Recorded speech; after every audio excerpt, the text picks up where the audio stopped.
Bidadi township ವಿಚಾರಕ್ಕೆ ಸಂಬಂಧಪಟ್ಟಂತೆ ಸಾಕಷ್ಟು ಜಟಾಪಟಿ ನಡೀತಾ ಇದೆ. ಸಂದರ್ಭದಲ್ಲಿ ಪಿಐಎಲ್ ಅರ್ಜಿಯನ್ನ ಸಲ್ಲಿಕೆ ಮಾಡಲಾಯಿತು ಹೈಕೋರ್ಟ್ಗೆ. ಆದ್ರೆ ಈಗ ಈ ಸಾರ್ವಜನಿಕ ಹಿತಾಸಕ್ತಿ ಅರ್ಜಿ ಪಿಐಎಲ್ ವಜಾಗೊಂಡಿದೆ ಅಂತ ಗೊತ್ತಾಗ್ತಾ ಇದೆ. ಬಿಡದಿ ಟೌನ್ಶಿಪ್ ಆದೇಶ ಪ್ರಶ್ನೆ ಮಾಡಿ ಪಿಐಎಲ್ ಹಾಕಲಾಗಿತ್ತು. ಪಿಐಎಲ್ ಈಗ ವಜಾ ಆಗಿದೆ. ಹೈಕೋರ್ಟ್ನಲ್ಲಿ ಸಾರ್ವಜನಿಕ ಹಿತಾಸಕ್ತಿ ಅರ್ಜಿ ವಜಾಗೊಂಡಿದೆ. ಹೈಕೋರ್ಟ್ ವಿಭಾಗೀಯ ಪೀಠದಲ್ಲಿ ಅರ್ಜಿ ವಿಚಾರಣೆಯನ್ನ ನಡೆಸಲಾಯಿತು. 500 ದಿನಗಳಿಂದ ಬಿಡದಿ ಟೌನ್ಶಿಪ್ ವಿರುದ್ಧ ಹೋರಾಟವನ್ನ ಕೈಗೊಳ್ಳಲಾಗಿದೆ. ಟೌನ್ಶಿಪ್ ಯೋಜನೆಗೆ 80% ರೈತರು ಒಪ್ಪಬೇಕು. ಹೈಕೋರ್ಟ್ನಲ್ಲಿ ವಕೀಲ ರಾಜೇಶ್ ಅವರಿಂದ ವಾದ ಇದೆ. ಕಾನೂನು ಉಲ್ಲಂಘನೆ ಬಗ್ಗೆ ತಿಳಿಸಿ ಅಂತ ಹೈಕೋರ್ಟ್ ಅವರಲ್ಲಿ ಕೇಳಿತು.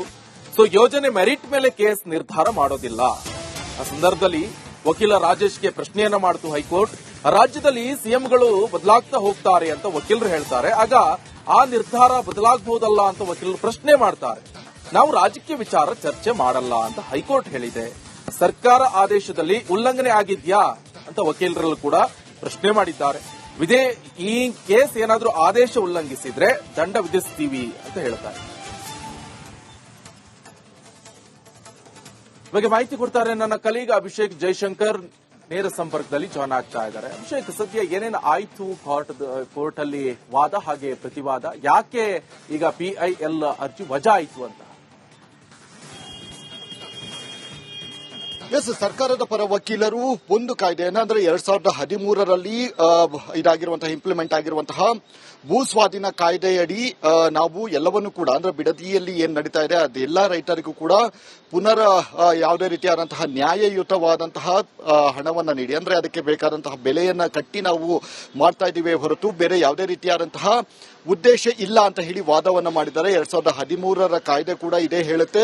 ಅಲ್ಲಿ ಇರುವಂತಹ ಏನು ರೇಟ್ ಏನಿದೆ ಅದಕ್ಕೆ ನ್ಯಾಯಯುತವಾದಂತಹ ಬೆಲೆಯನ್ನ ಯಾರಿಗೆ ಸಂಬಂಧಪಟ್ಟಂತಹ ಓನರ್ಸ್ ಏನಿದ್ದಾರೆ ಅವರಿಗೆ ನೀಡುವಂತಹ ಮುಖಾಂತರ ಸಾರ್ವಜನಿಕ ವಲಯಕ್ಕೆ ಖಾಸಗಿ ಭೂಮಿಯನ್ನ ತೆಗೆದುಕೊಳ್ಳುವಂತಹ ಒಂದು ಪ್ರಕ್ರಿಯೆ ನಡೀತಾ ಇದೆ ಹೊರತು ಇಲ್ಲಿ ಯಾವುದೇ ರೀತಿಯಾದಂತಹ ವೈಯಕ್ತಿಕವಾದಂತಹ ಲಾಭಕ್ಕಾಗಿ ಈ ರೀತಿಯಾದಂತಹ ಒಂದು ಲ್ಯಾಂಡ್ ಅಕ್ವೈಸೇಷನ್ ಮಾಡ್ತಾ ಇಲ್ಲ ಅಂತ ಹೇಳಿ ಅವರೊಂದು ವಾದವನ್ನ ಮಾಡಿದ್ದಾರೆ. ಮತ್ತು ಇದೇ ಸಲುವಾಗಿ ಹೈಕೋರ್ಟ್ ಕೂಡ ಒಂದು ರಾಜೇಶ್ ಅವರಿಗೆ ಒಂದು ಹೇಳಿಕೆಯನ್ನ ಕೊಟ್ಟಿದೆ. ಅಂದ್ರೆ ಈ ರೀತಿಯಾಗಿ ಅವರು 2013ರ ಕಾಯ್ದೆಯಡಿ ಅವರೆಲ್ಲರೂ ಕೂಡ ಮಾಡ್ತಾ ಇದ್ದಾರೆ. ಇಲ್ಲಿ ಯಾವುದಾದ್ರೂ ಕಾನೂನು ಉಲ್ಲಂಘನೆ ಆಗಿದೆಯಾ ಅದರ ಬಗ್ಗೆ ಮಾತನಾಡಿ ಅಂತ ಹೇಳಿ ಅವರೊಂದು ವಕೀಲರು ಅಂದ್ರೆ ನ್ಯಾಯಾಧೀಶರು ಒಂದು ಪ್ರಶ್ನೆಯನ್ನ ಕೇಳ್ತಾರೆ. ಆದ್ರೆ ಇಲ್ಲಿ 500ಕ್ಕೂ ಹೆಚ್ಚು ಜನ ಏನಿದ್ದಾರೆ ಅವರು ಪ್ರತಿಭಟನೆಯನ್ನ ಮಾಡ್ತಾ ಇದ್ದಾರೆ ಮತ್ತು 80% ವರೆಗೂ ಕೂಡ ಇದರ ಒಪ್ಪಿಗೆ ಬೇಕಾಗುತ್ತೆ. ಆದ್ರೆ ಇದು ಯಾವುದೂ ಕೂಡ ಇಲ್ಲ ಅಂತ ಹೇಳಿ ಹಾಗೂ ರಾಜಕೀಯವಾಗಿ ಇವರು ಮುಂದಿನ ದಿನಗಳಲ್ಲಿ ಅಂದ್ರೆ ಇವಾಗ ಇವರು ಸಿಎಂ ಇರ್ತಾರೆ, ಮುಂದೆ ಬೇರೆಯವರು ಸಿಎಂ ಇರ್ತಾರೆ, ಹೀಗಾಗಿ ಎಲ್ಲವನ್ನು ಕೂಡ